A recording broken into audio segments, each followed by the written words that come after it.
Hello, beautiful souls. Welcome back to Ladybug Farm. We are administering some different goat meds and preventative meds over the past future week and last week, and I thought we'd walk you through some of those things. We are just outside the reach of all the veterinarians that we know of so far and unable to get them out to the farm. So we've been so lucky to have some farms kind of mentor us through this. We have a great cooperative extension agent, and then books have also been amazing to give us some guidance on how to start our herd. So hopefully this can help you start or continue with the health of your goat herd. We had baby goats born yesterday, and we simply cannot catch a break in this rain, and we have some things that we'd like to do. The very first thing we're going to do is give a copper bolus to their mama. Copper is a trace element that's essential for the health of your goats. And basically, this is just a capsule full of copper. What that's going to do is it's going to be ingested. It will sit in their rumen and it will slowly release. These are empty ones I've already done. And it will slowly release, giving them that trace mineral for 8 months up to 12 months. Copper boluses are also important if you particularly face high iron levels in your water, because that is going to inhibit the uptake of copper in your goats. So that's something to check out. We don't face that here. We have very soft water, but we also give this as a preventative for parasites. So here's what we'll be administering today. They are not going to take this pill. So what we have accustomed our goats to is we have been giving them banana peels, and they are used to taking these inside of pieces of bananas. I think you can see that on a prior video we did in the past. However, I'm totally short on bananas right now, so I just grabbed a kiwi. I cut off the skin. I took out a little bit of the inside to that kiwi. And from here, I'm going to take the top part of that capsule off. There's the top part. Empty, Mommy. I put the copper bolus deep inside that kiwi. And then hopefully our Nemo is going to take this nicely. It is a different consistency than banana, so fingers crossed. Let's see how it goes. So goats do not like to get wet. We are inside of a little home to keep them dry, especially for those babies. That is so important to preventing parasites, to preventing coccidia, to keep them dry and keep their bedding clean. So we are cleaning out their bedding every day. This one, you see that he totally looks like a cow, so his name is Bull. Good job, yeah, go ahead. Yep, good job. His Wow. name is Bull, this little boy. She took that like a champ. Wanna lick my fingers? His name is Bull because he looks like a cow, and he is a boy cow. He's not a boy cow, he's a goat, and since he looks like a cow, and he's a boy, we named him Bull. Next, we are administering some selenium. Selenium works with vitamin E to keep the animals healthy. Adults are going to need them to help and prevent things like muscle weakness, difficulty breathing, hitting, and stillbirths. Babies need this to help prevent something called white muscle disease, where they're just unable to walk, unable to nurse. So we will be administering this to the babies. Depending on if you live, whoa, listen to that rain. Depending on if you live in a selenium deficient area or have selenium deficient hay, you might be giving selenium 2 times a year. And for the goats, for the does especially, a month before kidding as well as before breeding season. The last thing we are giving to Nemo today is a CDT shot to prevent enterotoxemia and tetanus. The full name, ready for it? Clostridium pharyngens, type C and D, tetanus toxoid. I hope I pronounced that right. It's just something that the vets recommend. You can give that, many people do, and even Cooperative Extension recommends to give that prior to kidding. Again, with Nemo, she was more of a surprise for us. We didn't officially know until 2 weeks ago when we started getting some colostrum from her. We thought she was just gaining weight because she's already a big chunker. So we are going to give this CDT to her 1 day postpartum, which means that her babies, we will give that to the babies at 3 weeks postpartum. If you give CDT a month prior to the mother dam before kidding, then you can give it to the kids 6 to 8 weeks postpartum. So it's a little bit different situation for Nemo than some of our other goats where we had an exact due date. This will be given subcutaneously, which we are going to put right in her armpit, which means we're not going into a muscle. We're gonna put it in and then rub, rub, rub, rub, rub as hard as you can for a little bit. That's gonna help keep the muscles from kind of leaving a mark there on her.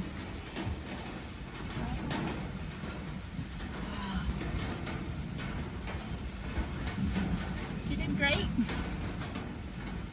Rubbing that muscle down again. Rubbing the area, I should say. We don't put it into muscle. Good mama.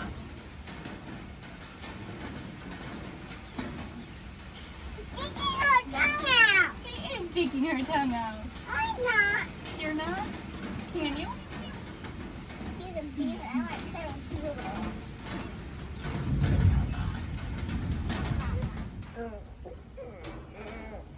Here we have baby Jake, and again they were just born, and he is still kind of missing in his booty. He's still having some meconium. Pretty graphic there. And he had first poop. Yes, his first poops. And inside his mommy. Yeah, he actually did have some meconium when he came out of his mommy, still in his sac. So we're just gonna clean that off with a wet towel a little bit. Mama has been doing a great job. She actually licks most of it clean, but we noticed this guy just needs a little bit of extra help. Sorry, bud. Is it okay if I clean it, Nemo?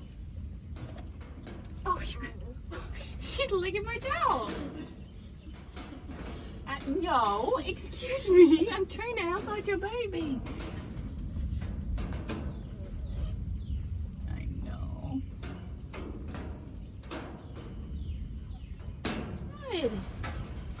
Good job, Mama. You're doing a good job cleaning them up. That's good. The last thing is that some people do give medicine and dewormers 1 day postpartum to their goats because you technically shouldn't be drinking the milk 7 to 10 days after. But Nemo has been super healthy. You can look at her eyes. You see, for the most part, she has some nice pink eyes. We also had a fecal sampling done 2.5 weeks ago, and her count was only at 50, which is really good. No tapeworms, no anything, but her count for some strongel type parasites was at 50, which is really, really good. So we are happy with that, and we're gonna try to just keep doing everything preventative and organic as possible. For these babies, the biggest thing to keep them healthy is going to be to keep it dry. You can see it is, you can hear, I'm sure, that it has been so wet here. Now you've caught us in our forest court. Again, still raining. We are going to try to keep some of these goats on the same schedule, same day. CDT is an annual administration. Once the babies get their dose and they get boosted, we're going to give one to Pine Cone, our male. He's just over a year. We are a couple months early on it, but we're just going to go ahead and give it so that we're giving everybody consistently across the board an annual shot now. And it's also time for the babies to get their booster of CBT. Oreos babies right here.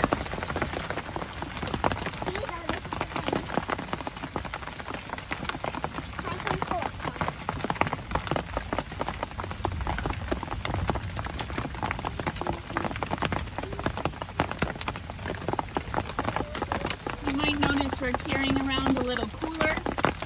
We want to keep these medicines refrigerated and cold. Normally I would put them on the stanchion, but I just don't want them getting wet and they're pretty good. So let's see how this goes.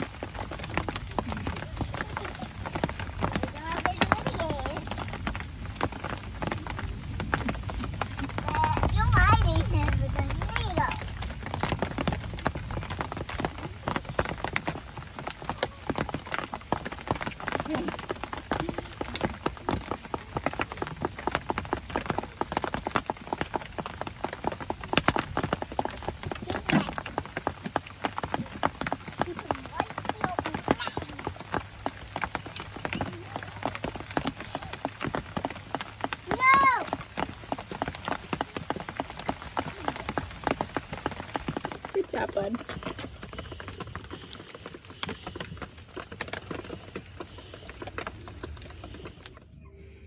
Here we have Red, and what we are doing next is just a preventative measure.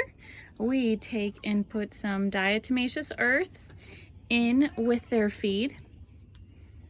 We did a little test with fecal sampling in the fall, and we found that, hey, it worked for some, but not really enough to say it worked. But either way, we know it doesn't hurt to add some diatomaceous earth. And then we also add some minerals. They have a mineral block back in the forest, but we do add them up front into their feed as well. And we do that just a couple times a week. Again, to help preventative boost health and to boost health and to prevent parasites.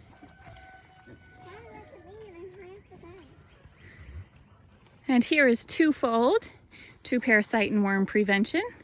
We have our goats out here in the forest, and naturally, due to the life cycle of the parasites, they're not going to get as many parasites being out here eating the forest versus being in green pasture. And things like this poison oak right here, that's a great protein source for them. And then we just cut down this pine tree. I bring out my saw with me every day, cut down some trees for them. And pine trees, we live in the Sandhills in North Carolina. Pine trees are abundant, and these are also a parasite prevention, eating the pine tree bark and eating the needles for the goats. Let's go show them the tree that we tried to cut down.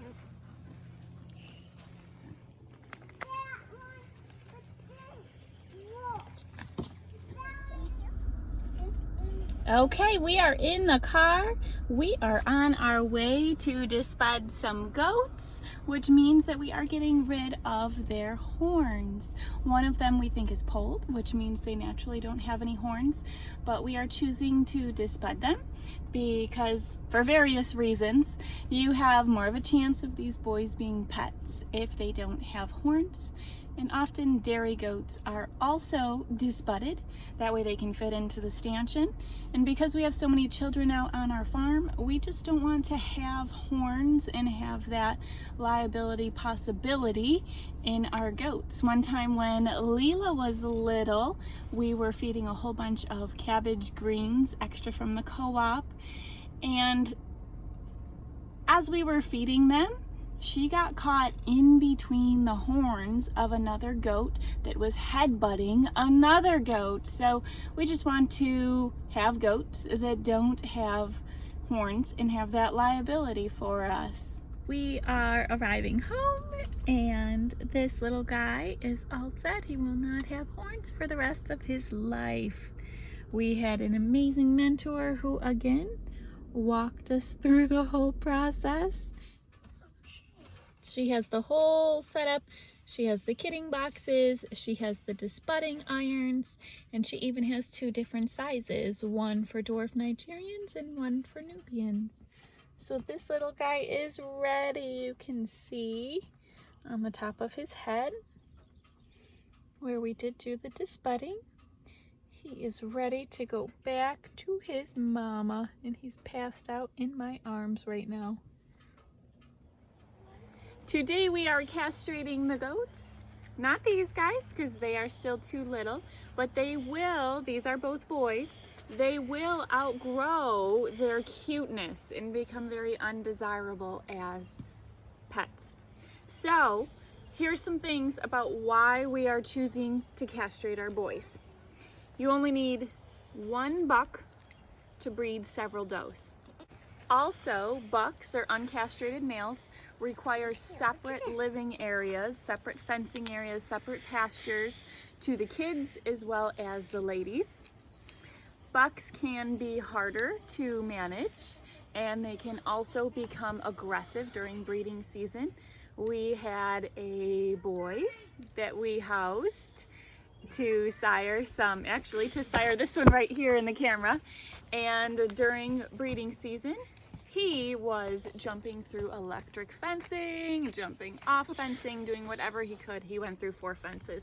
So they're just a little bit more difficult to manage. And he looks just like this little one right here.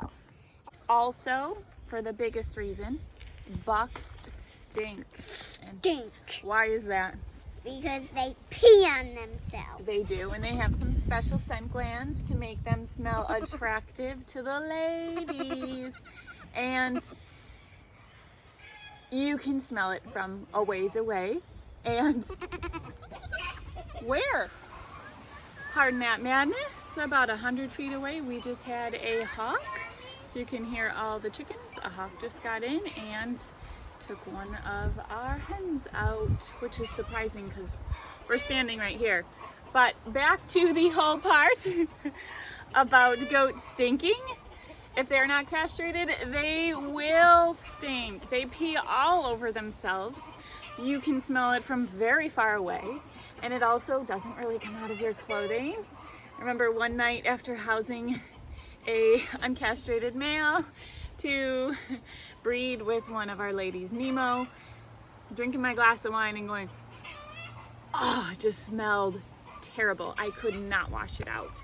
But we castrate so that we can have goats like this guy right here. This is Pinecone. He is a wether, and when you castrate, it makes them super, super friendly, even friendlier than many of our ladies. So we definitely want to have our goats be wonderful pets for people, and they are very friendly.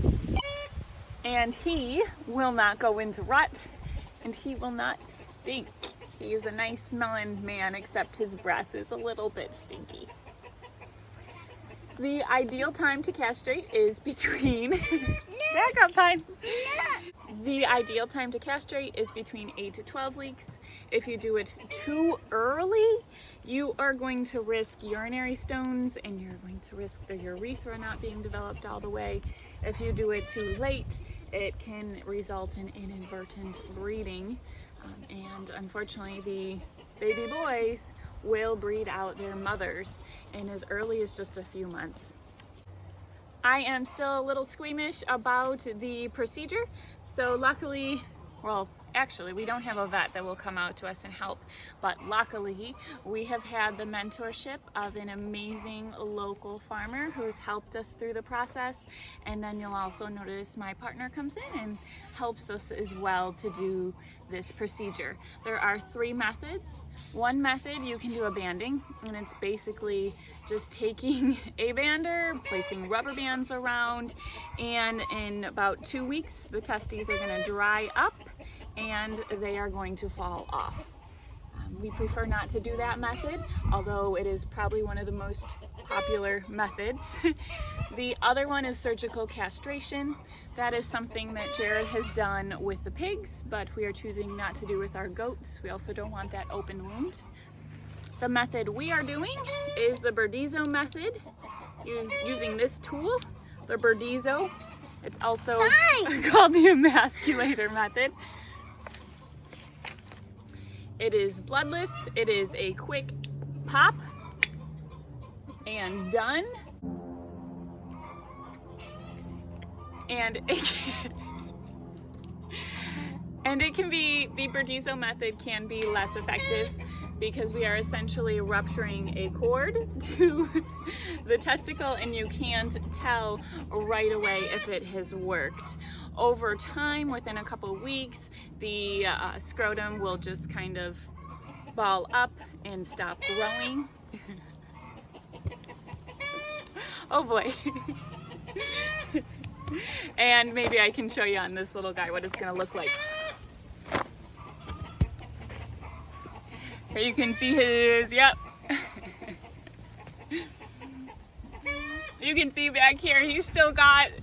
It's just all kind of shriveled up and not quite there. About 20 minutes to a half an hour before the procedure, you want to give them a little bit of either Banamine, which is available by prescription, that is like an aspirin, or you can also give a willow bark tincture. And we're just gonna give a little bit of that orally.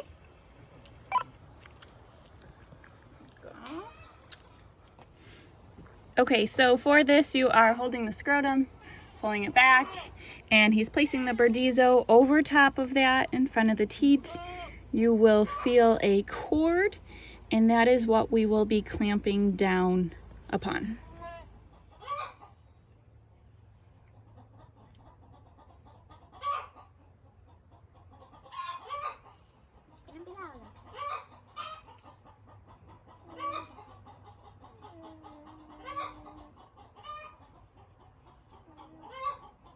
Okay, here we go.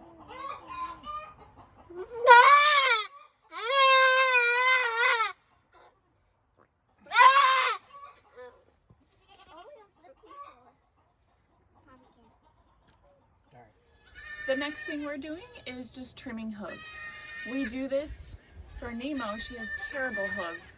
We can do this almost every month. For the other goats, we do it about every 3 months because their hooves are pretty decent. It's just like trimming our fingernails. We're gonna wanna give them a nice flat hoof to be able to walk upon. That's gonna help with things like foot rot. It's also gonna help with the uptake and preventing the uptake of parasites. So Nemo's pretty stubborn here. I have her, we were just milking her, so I already have her up on the stanchion, and I can see her feet are already splayed a little bit. From her hooves, I should say, are splayed a little bit. Maybe from the weight gain of being such a big mama, but you can hear her babies in the background. She's ready to get back to them, but we're just gonna trim her hooves really quickly with some of these. Hey there, girl. She's a kicker. See how terrible. I seriously just did these hooves just a month ago. If you're wondering what all this powder is down, we have some diatomaceous earth that we put down on their stanchion. We have been having some terrible fly issues with all of this rain.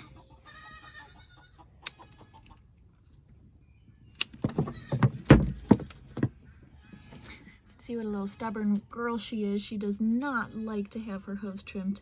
Some of the other girls in Pinecone, they don't care. I don't know if it's because they bug her so much, but just like trimming the fingernails, it's not hurting her, the actual process of doing this. Oh my goodness. You can go down too far, so you do have to be careful, just like we can go down too far with our fingernails when we cut. See how all this dirt, she just gets all this dirt caught up in there, and that is just not good. Not good for the health of the foot.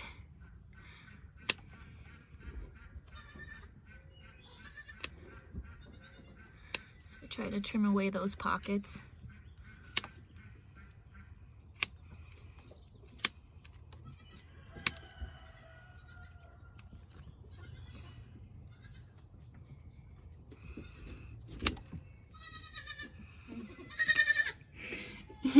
So maybe this can allow you to see, there's her finished hoof.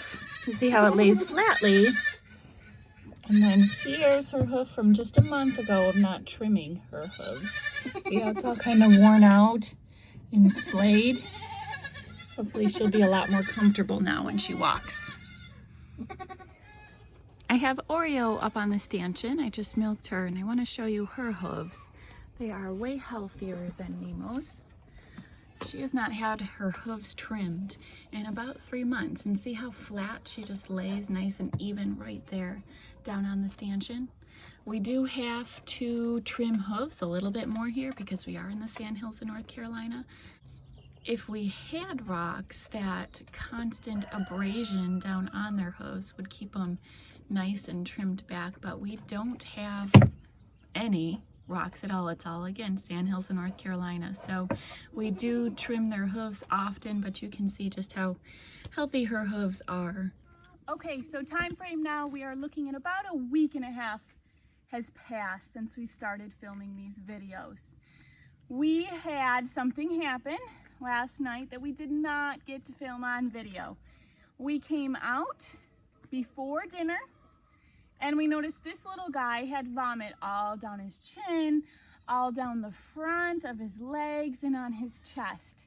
Luckily, we caught it right away, but if you ever find your goats vomiting, you can suspect some poisoning. So time was of the essence for us. That's why I didn't grab the camera. Goats do not normally vomit. It is not normal for them. They have a rumen, and that's a forestomach. That is basically a fermentation chamber that's going to break down everything that they are eating. So vomiting is bypassing and going through all that. Not normal at all to have a goat vomit. We typically call a vet, but as we mentioned, we don't have a vet because depending on what type of poisoning it is, there's different ways to handle that. And at that moment, we couldn't identify it. We didn't know what here in the forest they had ate. A few weeks ago, we did identify some cherry trees that his brother had ate, and he had vomited a whole day. He was hardly walking. He was all clumsy. And luckily, because we had handled that, it gave us a little bit of help with knowing how to deal with Pumpkin so quickly. So we just went, and already on hand, we had some activated charcoal capsules. I broke up those charcoal capsules. I mixed them with some oil.